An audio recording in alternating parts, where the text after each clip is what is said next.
আসসালামু আলাইকুম সুপ্রিয় দর্শক। জামাত ইসলামের আমির ডক্টর শফিকুর রহমান তিনি চুয়াডাঙ্গায় জনসমাবেশ করেছেন।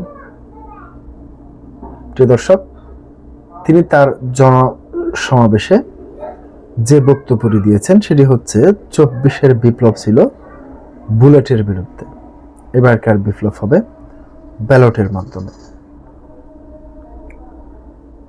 প্রিয় দর্শক, তিনি কি বলতে চেয়েছেন? জামাত ইসলামের আমির ডক্টর শফিকুর রহমান বলেছেন 2024 এর 5 আগস্ট যেমন একটি বিপ্লব হয়েছিল, আবার 26-এর 12 ফেব্রুয়ারি আরেকটা বিপ্লব হবে।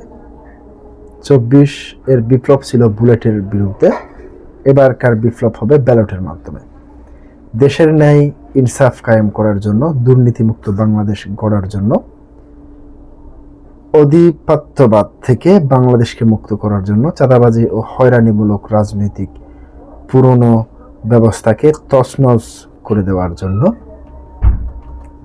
আজ সোমবার বিকেলে চুয়াডাঙ্গায় টাউন ফুটবল ময়দানে নির্বাচনী জনসভায় প্রধান অতিথির বক্তব্যে জামাতে ইসলামীর আমির একথা বলেন। বক্তব্য শেষে তিনি চুয়াডাঙ্গার 2টি আসনে 11 দল মনোনীত প্রার্থীর হাতে দাঁড়িপাল্লার প্রতীক তুলে দেন এবং সবার কাছে ভোট প্রার্থনা করেন। সবাইকে স্মরণ করিয়ে জামাতের আমির বলেন, আমি 12 ফেব্রুয়ারি একই দিনে 2টি ভোট অনুষ্ঠিত হবে। একটি হচ্ছে সংস্কারের পক্ষে হ্যাঁ ভোট, দ্বিতীয়টি হচ্ছে পরিবর্তনের বাংলাদেশের পক্ষে ভোট। হ্যাঁ মানে আজাদি, না মানে গোলামি। তার মানে হলো ভোটের বুথে ঢুকে প্রথমে শক্ত করে হ্যাঁ ভোট দিতে হবে। হ্যাঁ জিতে গেলে বাংলাদেশ জিতবে, হ্যাঁ জিতে গেলে ফেসিবাদ আর ফিরে আসবে না, হ্যাঁ জিতে গেলে দুর্নীতিবাজ আর ছাদাবাজদের কবর রচিত হবে, আর হ্যাঁ হেরে গেলে বাংলাদেশ হেরে যাবে। জামাতের আমির উপস্থিত নেতাকর্মীদের উদ্দেশ্যে জানতে চান, দুর্নীতিবাজ, ছাদাবাজ এবং দখলবাজ, টেন্ডারবাজ এই চুয়াডাঙ্গাকে গিলে খাফ আপনারা কি চান?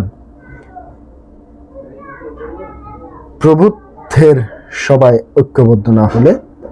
এরপর তিনি বলেন 11 দলের পক্ষ থেকে স্পষ্ট বক্তব্য, দুর্নীতিবাজকে লাল কার্ড, চাঁদাবাজকে লাল কার্ড এবং দখলবাজকে লাল কার্ড। তুমি আমার মায়ের ইজ্জত রক্ষা করো নাই, তোমাকে লাল কার্ড। তুমি শিশু আবাল বৃদ্ধকে সম্মান করো নাই, তোমাকে লাল কার্ড। এদেশের ফেসিজমকে লাল কার্ড, চিরতরে লাল কার্ড। আজকে যুব সমাজ এবং এর বস্তা পচা রাজনীতি দেখতে চায় না উল্লেখ করে জামাত আমির বলেন, 54 বছর যে রাজনীতি বাংলাদেশকে অন্ধকার গড়িতে ঢুকিয়ে দিয়েছে, কোন রাষ্ট্রের তাবেদারি করেছে, আমরা এই বাংলাদেশ দেখতে চাই না। আবার আবরার ফাহাদ, আবু সাইদ, ওসমান বিন হাদিরা আধিপত্যের কাছে মাথা নত করেনি। যে দেশের মায়েরা আবরার ফাহাদ, আবু সাইদ, ওসমান বিন হাদির মতো সন্তানদের জন্ম দেয়, সেই দেশবাসীকে ভয় দেখাবে না।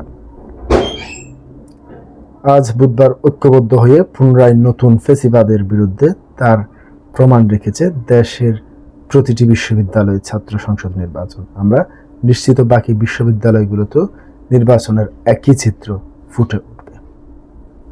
প্রিয় দর্শক, আজকে পর্যন্তই। আসসালামু আলাইকুম ওয়া রাহমাতুল্লাহ।